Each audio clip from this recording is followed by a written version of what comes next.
Hello everyone, welcome to Lever Guns 50. Today we're taking this 1886 Winchester in 4590 caliber, and 4590, just to compare it, say you compared it with the 444 Marlin.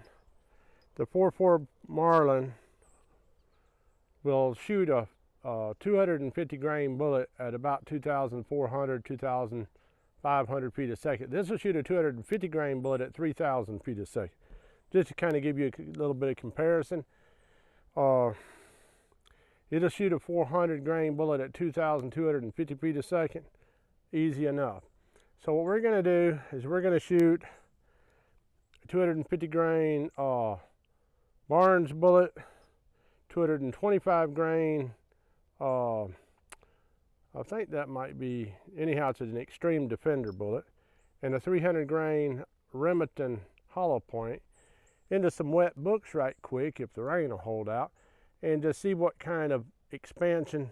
And obviously this in here, Extreme Defender, is not going to expand, but see what it'll do to that wet paper and see how far it'll go out of this 4590 1886 Winchester. This right here is a Browning, so it's not actually a Winchester. So let's get to shooting before it starts raining. We're going to use the 300 grain hollow point first, and then go from there. I'm going to shoot the hollow point low center. Well, low right.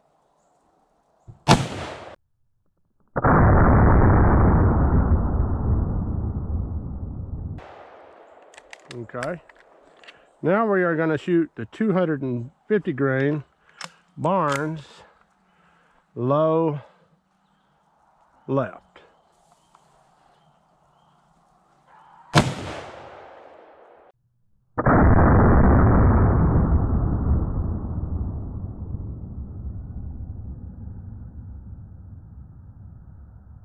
Hopefully that didn't come out the bottom.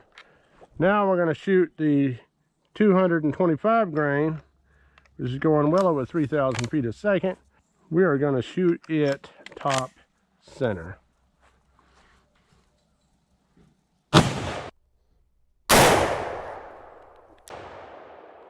Now, let's go up here and take a look and see what these boogers did. Okay, let's see what they did. This is the entrance holes. That's the exit holes. Them are pretty impressive. First book.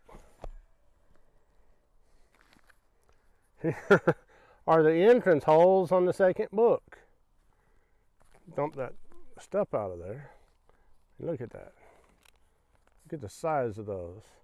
This is the 300 grain hollow point, and it's obviously already expanded. Now it's shrinking down, and that right there is the Barnes.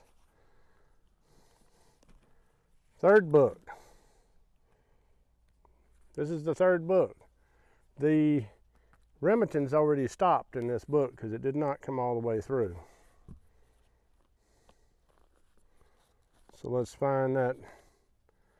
Let's see. Let's find that Remington. What? Actually, it didn't even come into this book because there's no penetration into this book. So it must be. Actually, it must have actually stopped in this book.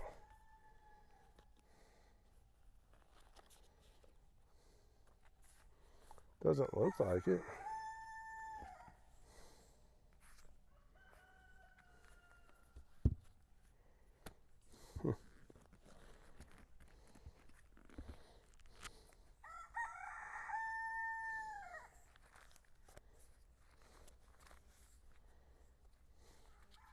I'm going to try to find it right quick. Unless it fell out on the ground when I moved it. I think I feel something in here. Maybe it just blew to pieces and there's no more left. There's a little tiny piece of copper. Well, I don't see any bullet laying on the ground. So anyhow, it did not. Look at the big, huge size of that hole coming in. I think I dropped it out right here. But anyhow, see how big that hole coming in is? Okay, now that other bullet, top center, and this one here is still going. Still going. Both of those are still going. Okay, the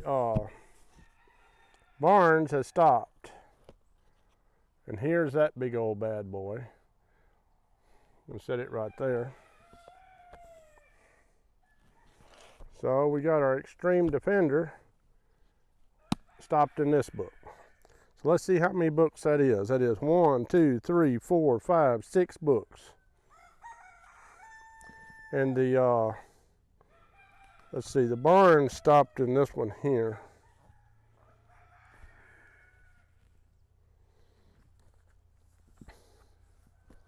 So let's get it out of here and see what she looks like. Not that book, this book.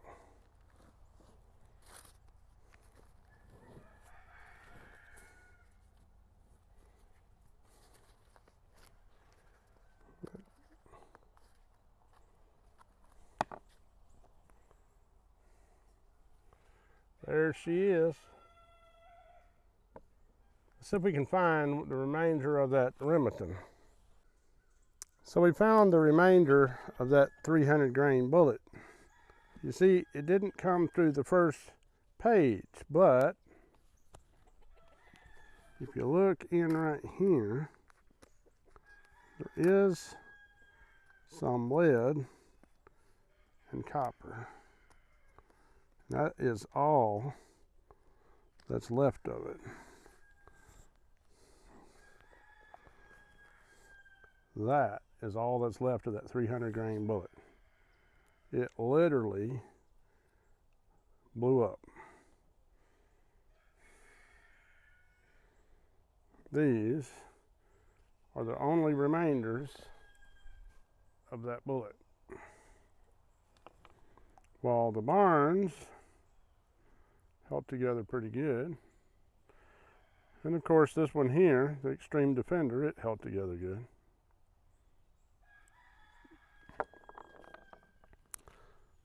But see, this is your entrance.